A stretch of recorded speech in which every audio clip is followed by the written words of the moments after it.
E por que esse jogo é tão importante é que está todo mundo de olho nele. Você pensa, não, estão envolvidos os deputados e os senadores.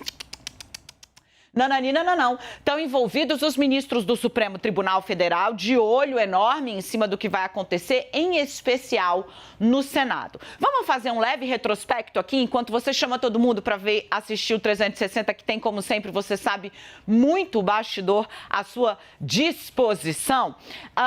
Rodrigo Pacheco, presidente do Senado, que tenta a reeleição, ele não se aliou a Bolsonaro num dos aspectos mais marcantes do bolsonarismo, os ataques ao Supremo Tribunal Federal. Ao contrário, Pacheco sempre se colocou como um defensor das instituições, seja por meio das notas, seja por meio dos gestos. A base bolsonarista, por exemplo, sempre insistiu em pedidos de impeachment, em especial contra ministros que têm pautas, têm processos incômodos ao bolsonarismo, como é o caso de Alexandre de Moraes e Luiz Roberto Barroso. Pacheco nunca levou essas ideias adiante. É ele próprio um jurista, conhece os integrantes do Supremo Tribunal Federal e, por isso, se transformou numa espécie de muro de contenção, ainda que apenas institucional e muitas vezes ali criticado por não ter uma atitude mais incisiva, mas ele se tornou um muro de contenção a esses ataques do bolsonarismo às instituições, em especial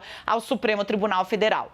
Corta para 2023, Bolsonaro foi derrotado, Luiz Inácio Lula da Silva é presidente. E Pacheco faz uma aliança ampla, que inclui desde partidos de centro-direita até integrantes do PT.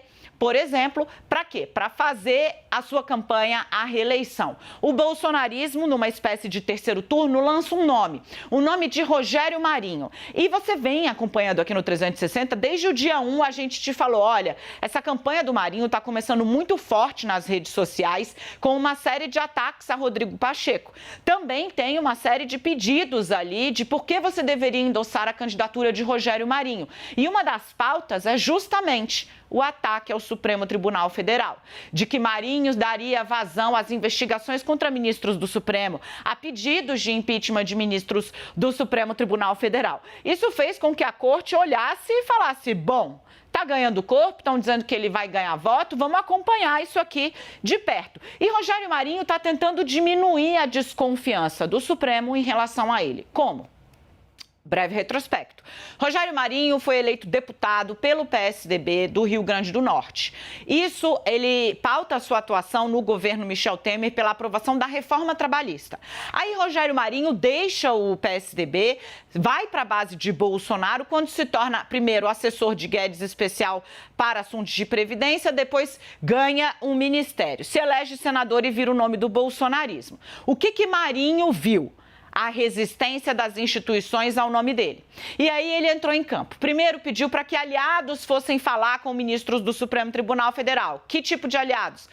A ex-ministra Tereza Cristina, também eleita senadora. Depois desse, digamos, meio de campo, ele próprio foi lá e passou a mão no telefone para pelo menos um integrante do Supremo Tribunal Federal. Segundo eu consegui apurar com aliados desse ministro, Rogério Marinho fez alusão ao retrospecto dele.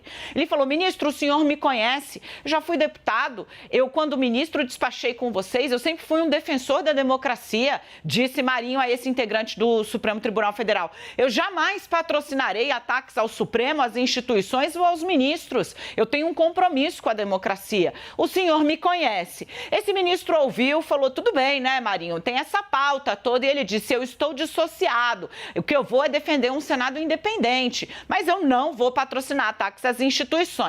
Desliga o telefone. A partir daí, os ministros passaram a olhar com mais atenção as falas de Rogério Marinho e perceberam em entrevistas, como a que ele deu ontem para a Globo News, por exemplo, que ele sim reverberou um discurso de desconfiança com relação ao funcionamento do Supremo, questionando a amplitude das decisões do Supremo e a própria defesa que a Corte fez das instituições e contra as fake news. O ministro do Supremo Tribunal Federal fez o seguinte, pegou o link da entrevista de Rogério Marinho e mandou para ele. Naquela, você acaba de falar comigo uma coisa, vai ali e fala outra. O senador tentou acalmar, não, veja na íntegra, etc e tal. O fato é que mesmo ele baixando o tom no bastidor, a avaliação no Supremo Tribunal Federal é que Rogério Marinho mimetiza a relação que Jair Bolsonaro fez questão de manter com a corte durante o seu governo. Qual, Daniela? No público, para a classe, é ataque atrás de ataque, paulada em cima de paulada. Enquanto no bastidor, entre o time do deixa disso, falando, não, imagina, ele só fala, mas não faz, só fala, mas não faz. Por conta desse histórico, é que a desconfiança segue altíssima com o candidato dos bolsonaristas à presidência do Senado Federal. Agora que fique claro, no bastidor, ele está tentando diminuir.